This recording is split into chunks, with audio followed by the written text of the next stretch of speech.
a major surgery, the rigid can. So diagnosis, we can use biopsies and localization of bleed in a massive hemoptysis, where therapeutic is where its role predominantly is, and that's why we're going to concentrate on. These are the hardware that is required. You have different kinds of different sizes of barrels. You have the telescope, which is the most important thing that goes into the barrel so that you can see what it is. And this is a proximal end of rigid bronchoscope, where you can also ventilate through like you do in a regular ventilator, and the patient can also be bagged, and there are instrument channels through which you can put a lot of instruments. Now it needs cameras and monitors, and it needs a dedicated anesthesia team also. And how do we do it? The patient positioning is sniffing, may place extra headrest. You just have to make sure that because rigid instrument is a straight line, so we'll have to try and make both the from the mouth till the carina as a straight line. So this is what you do, and you have to do it in a certain way, and you have to hold the telescope so that Hopkins telescope is in the position between the web and it is fixed so that just the level of the bevel of the barrel is visible. I'll show you.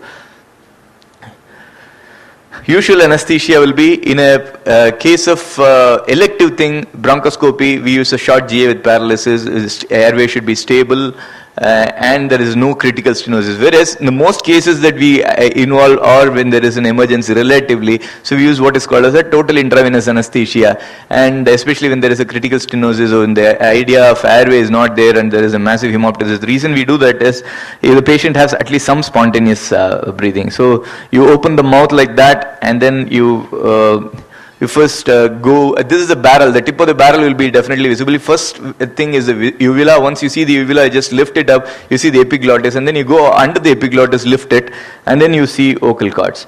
Now once you see the vocal cords, the barrel has a, the rigid barrel has a tip, a beveled tip, so you rotate this so that you don't injure the vocal cord. Here this is a patient who has already had some injury there, and that's why there is a bloody thing. Once you go in, so you keep the cords in the center before negotiating, rotate the bevel gently to push the cord away. Do not hinge on the cords, and once beyond the cord, you reorient thing.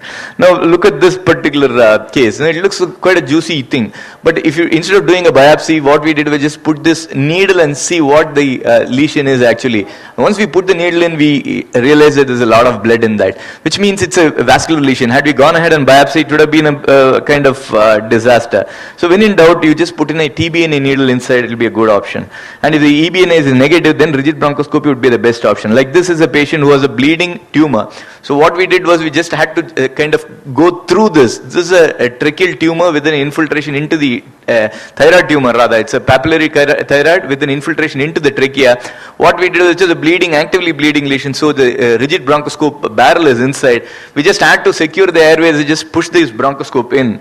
And what we did after that is to do a APC, or an organ plasma coagulation. It's a kind of electrocautery. So you can see that the barrel is inside, and then we slowly lift the barrel outside, and we apply this thing. It comes as a spray. Now the difference between electrocautery and APC is, or a laser and APC is, APC can go on the sides. It can go on laterally. It just identifies the area and then it can go on the sides. Whereas laser travels straight line. And this is excellent for hemostasis. It is a surface coagulation. It coagulates only to maximum 3 to 4 mm, and it's brilliant for hemostasis. So any bleeding lesion, you can see that you push the barrel in, you keep applying the APC. Once you applied a wide area, then you lift the barrel further up so that you expose some more raw area, and then keep doing that. So we kind of do this, and I can see the barrel is lifted up, and you do a APC like that. It just sprays, and once it sprays, the bleeding thing stops. And once we do that, you again core it and then keep doing this. So this is how you kind of debulk with the APC or an electrocautery.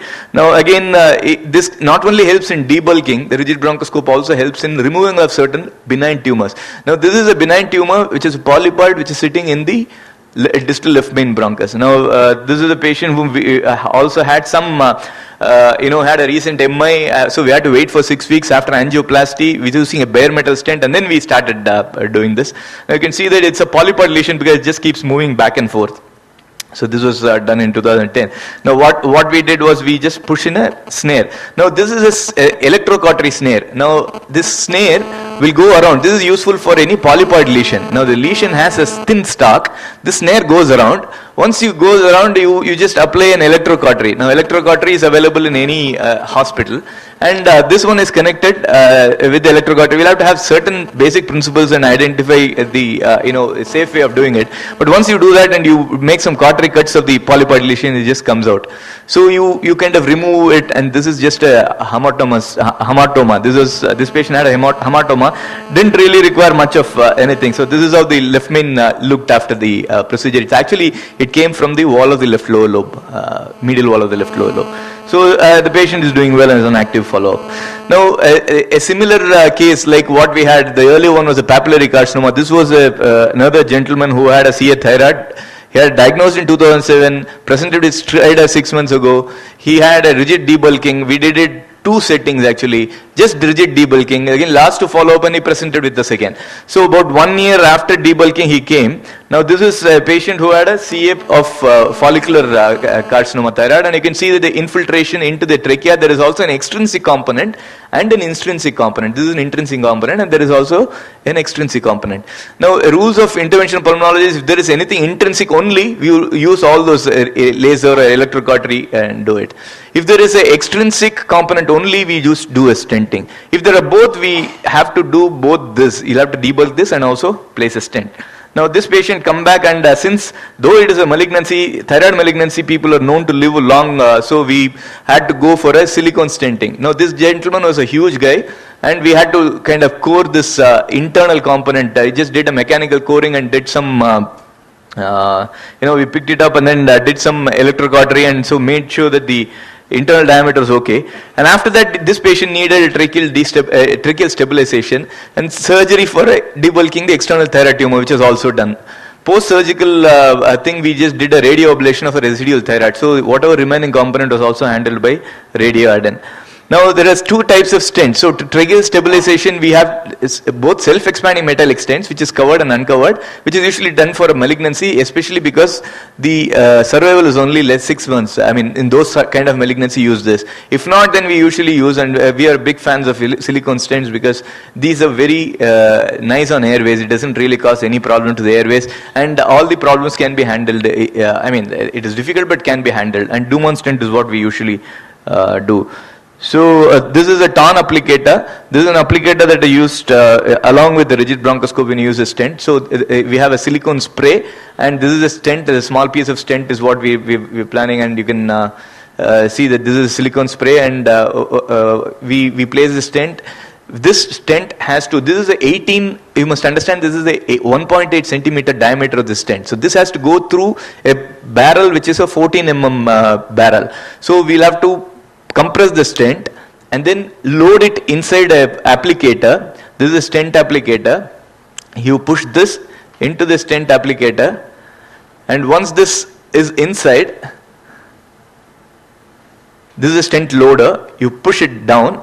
This comes into this barrel, and once this barrel is there, you can see that stent is folded nicely here, and this is a stent pusher. So you also have a measurement of how many centimeter of the stent that remains. So you'll have to appropriately position the barrel and then push this stent inside. So it's a kind of a big deal, but it can be done, with a bit of thing. So here we tend to deploy it first.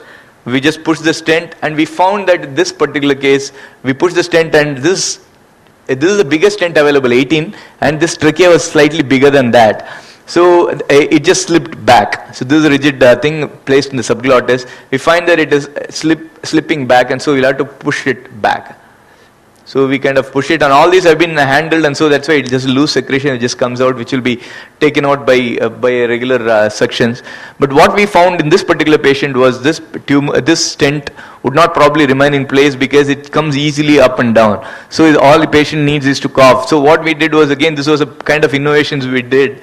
We just tried to stitch this stent into place using a stitch coming from above. So again, this is done pretty late in the night actually.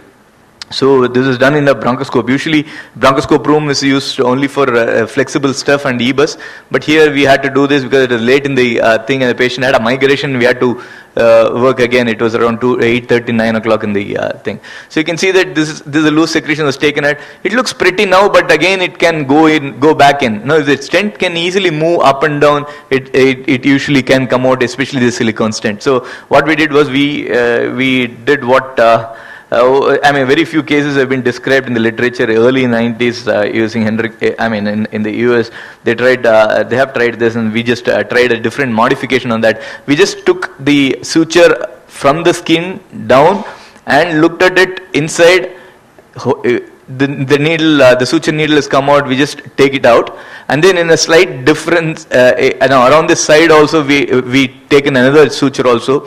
And we just take it and stitch these two together and lift it from in the front of the neck. So there is a sling-like stuff which is holding this. You can see that this is a sling that goes up in the neck, and we stitch there again. So this is kind of secured, and the patient is doing well. And after that, this is the end of 2 weeks. You could see that this is a fleeting. This is a stitch that's still in place, and the stent is still in the place. Stent looks best when it is opened, and as soon as it gets into the airway, after some time, this is the way it looks. It looks very shabby. Close to 48 stents have been done so far in our place, including the Montgomerys and Wise and others. Close follow-up is essential. Cough is a major problem. Inability to clear secretions is another one. Granulation occurring both sides is also another issue. So this is a pretty dramatic case where a 16-year-old boy evaluated for fever, cough, exercise limitation, a recent origin, who's known to a lot of people in our hospital, a big VIP. X-ray showing mediastinal window. CT showed a mass in the anterior mediastinum, near occlusion of distal trachea, right main bronchi and left main bronchus. Had a right cervical node. They did a biopsy and some bleeding, and they just gave a little short GA, and then the patient crashed. Now this is a patient who was walking around till recently. Now after a small procedure of the node, which turned out to be a Hodgkin's lymphoma, I mean not Hodgkin's, it is T-cell lymphoma. He had a simultaneous bone marrow aspiration and suddenly had to have a GA, and the patient crashed. He could not be ventilated. He could not be ventilated. Flexometallic tube, which is a slightly stiffer endotracheal tube, which is put in a theater, and this is referred to the ICU. Both the procedures were over, and in the ICU there was a call for us that the patient could not be ventilated. Airway pressures were hitting the roof. Now, under the bronchoscopy guidance, we just advanced the tube into the right main bronchus. I'll show you why. Some ventilation was available, and then we just planned to. I mean, this patient had a flexometallic tube. This is how it looked. Once beyond the tube, we had a flexible bronchoscope here. That was a small tube. It is a 3.1 pediatric tube that is going in, and you can see that you can see only the right side. Now left, we could not really see. Now this is a huge anterior mediastinal mass causing a lot of compression, and the tracheal tone was lost because of the GA, and the patient had a thing. So what we did was basically, see, this is a rigid bronchoscope, and we tried to get the rigid bronchoscope in. You can see how difficult it is. This is a trick. This is the Keren. You reach this. This is the left main, and that's the right main.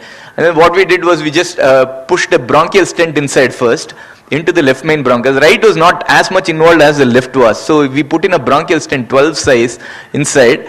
And once that was taken care of, we had to, stent the distal part of the trachea also. Otherwise, this patient is just going to be on a ventilator, and he just no way that you could really ventilate him properly because the airway pressures are hitting the ceiling. So once the bronchoscope, this was a distal trachea was also then subsequently, stented.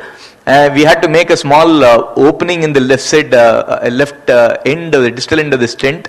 To accommodate for the air going there. There is a small nick that was placed, and what we pushed in was, this is a distal left main, rather a distal trachea, and then we pushed in a balloon and then opened it so that the balloon can go and get approximated properly. This patient was extubated the same day, and then after that he went on for appropriate chemotherapy. He's doing very well. He's now declared cured, meaning he's on a remission at least at this particular point. This is a 16-year-old boy, so it was actually kind of dramatic there.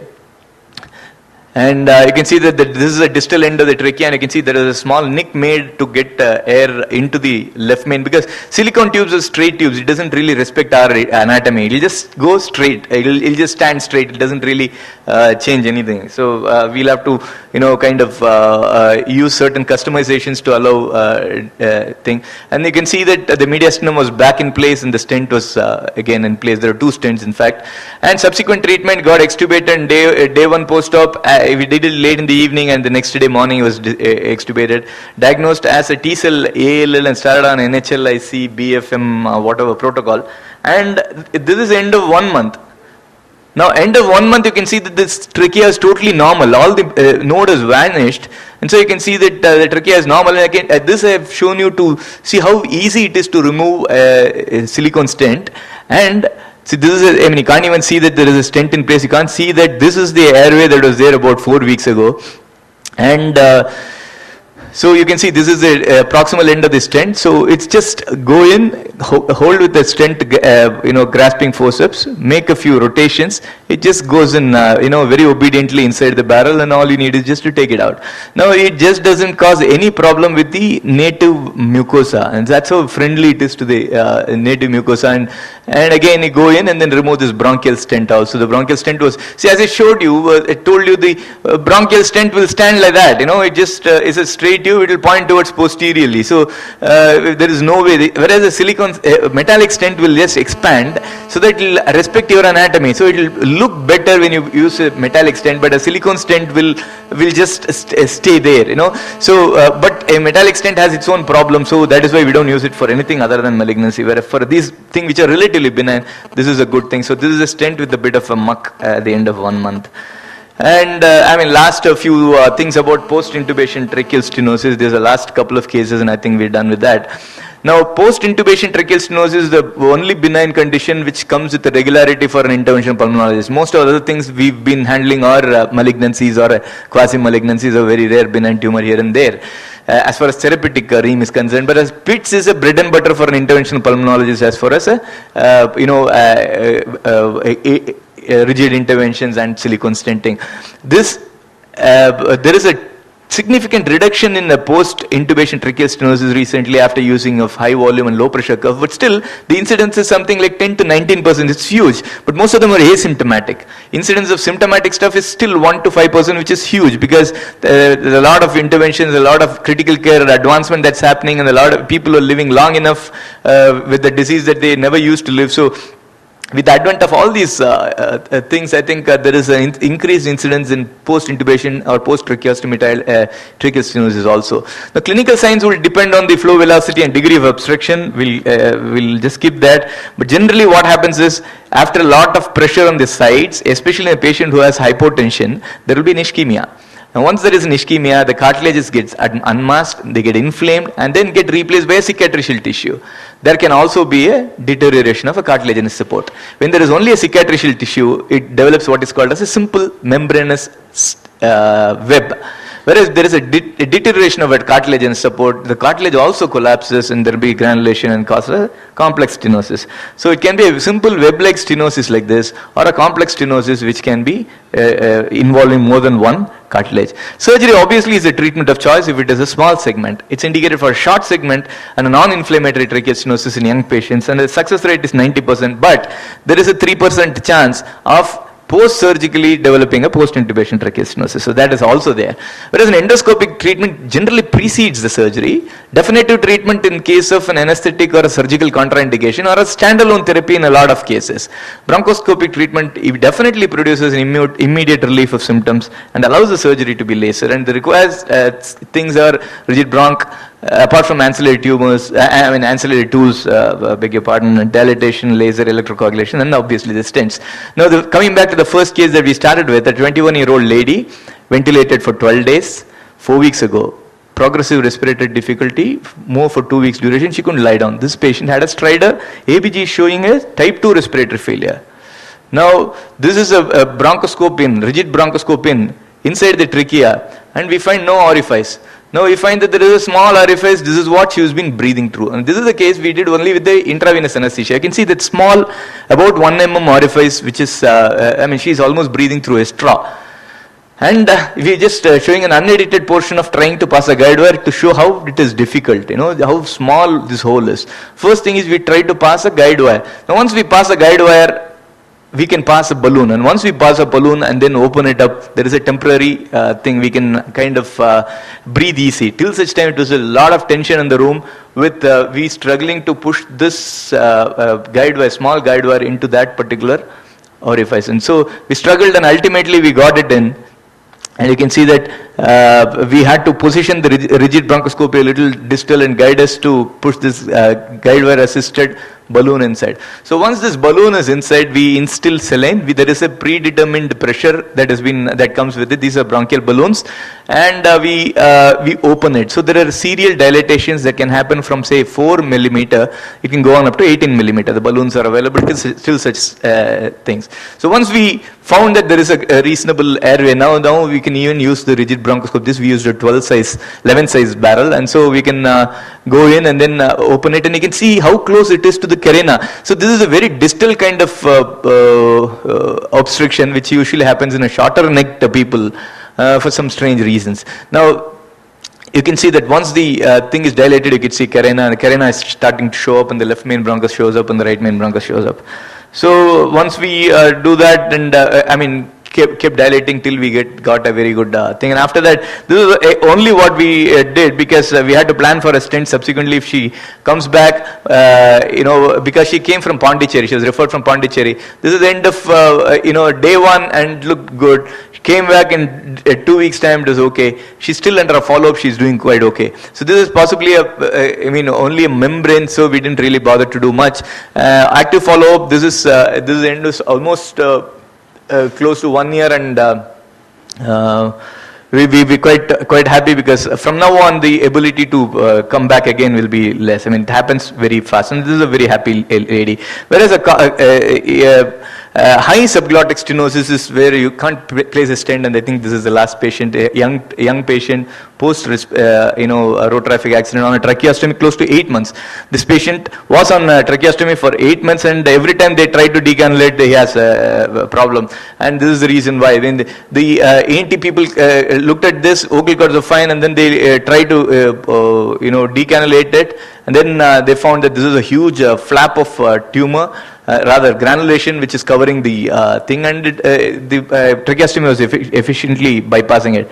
So what we basically was doing is, first thing is to do a dilatation and create an orifice there, and after that, instead of putting a straight tube, we put what is called as a Montgomery T-tube. Now T-tube has 2 limbs, one goes up, one goes down, and then one comes out. So the one that comes out you can use for breathing and an emergency, which can also keep closed. And once this is closed, it acts like a straight stent. The advantage is you can place it as close to the vocal cord as possible. This is a very immediate subglottic stenosis which had to do that. So here we basically, long story short, we just pushed it down, and then we pushed the barrel down and removed the granulation. And then now you can see from above there is this we do in the theater. We just push this down through the tracheostomy orifice, and then this is the 2 limbs. So one limb is pushed. It's actually a mechanical push. You'll need a bit of a thing. You just push it, you hold it with the artery forceps and keep shoving it, and you'll have to make sure that it doesn't go beyond the thing. So there is also a rigid forceps which will hold one limb and then pull it here, or if the distal end is what first you push it, this limb will just push it out. So, and you can even hold it and drag it down. So it is kind of mechanically placing a tracheostomy tube, which is not very aesthetic looking when you look at the way it has been done, but it's very, very effective. And this is the end of it. So you can see that this is the vocal cord, and immediately below the vocal cord is the tube. So that is where they have the granulation. So you can see that this is a normal stent if you look at it, and there is a limb for the tracheostomy also, which can be closed or opened if need be. We kept it for thing and can be subsequently removed, and we've done that removal in at least 2 cases of Montgomery for this. Basically, there are few limitations. Requires GA, it requires a dedicated team. This is true for any interventions. A bit of a steep learning curve. It's not readily available. There is a narrow margin of error. You're talking about a 1 mm orifice, and if things go wrong, patient can die on the table, and you cannot the rigid obviously can't reach the distal airways, but using a rigid as a conduit, and you can work on the flexible. So I tried to show some of the cases which would kind of give an idea as to what an interventional pulmonology is all about, both in terms of diagnostic armamentarium, essentially in EBUS, and also in a therapeutic work wherein we can kind of stop hemoptysis, remove blockage, cure benign tumors, and palliated by debulking, use silicone stents, of course, removal of foreign bodies we haven't shown because we haven't had that time. So I think these are the typical cases that we as interventional pulmonologists look for. But what we are looking forward to is the role of IP in bronchial asthma in terms of bronchial thermoplasty and placement of valves in COPD, both of which are round the corner and is awaiting approval by our Indian government. Once that happens, the numbers that we need to handle as interventional pulmonologists clearly go up purely because of the numbers of difficult COPDs and difficult asthmatics that we have to consider. Be very happy to take any questions, and thanks once again for Ganapathy for giving me this opportunity.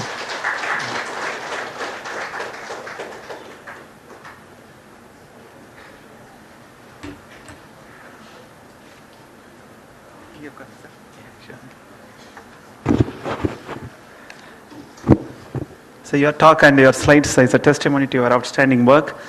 And Sindhil sir and Ganapathy, I think you can start any questions. We open the floor now. Any queries can be answered by Dr. Pattabhi Raman.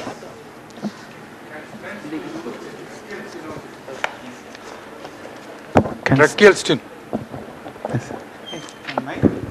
Yes, sir. Most of the tracheal stenosis, that's what we've told. We use a silicone stent for tracheal stenosis, and the usual cause for tracheal stenosis would be, the most common cause would be post-intubation tracheal stenosis, for which we use stents. If it's higher up, we use the Montgomery. If it's middle, we use dilatation and a straight stent. If it's pretty low, we might also use what is called a Y stent or a trouser stent, wherein the stent goes into both the main bronchus, so that it will help in kind of stable, make it a stable thing.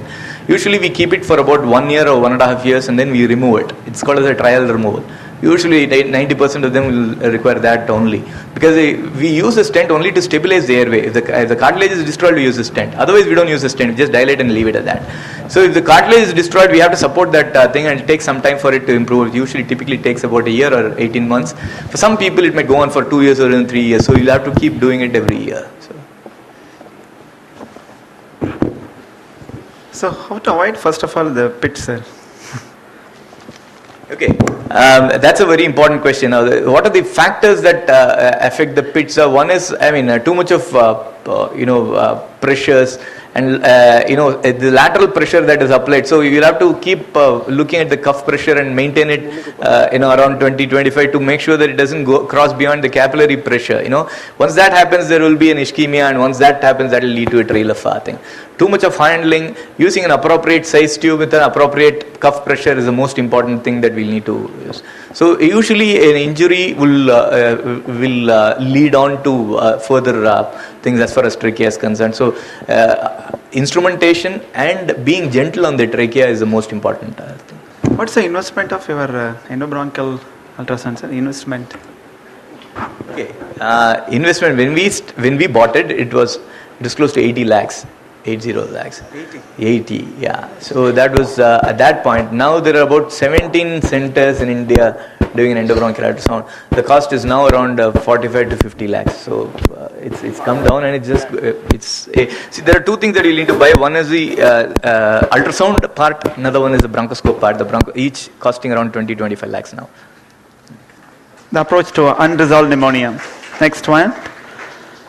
May I invite Dr. Prasanna Kumar Thomas. Dr. Prasanna Kumar Thomas is a senior pulmonologist. It's a renowned respiratory physician, and he's having brilliant academic and professional background, and he blends philosophy with the pulmonology. Currently, he's working as a consultant respiratory physician at various hospitals like Vijaya Hospital and Vijaya Healthcare, and Apollo Hospital and Apollo Clinic, Jivanandam Clinic, and Balaji Hospital.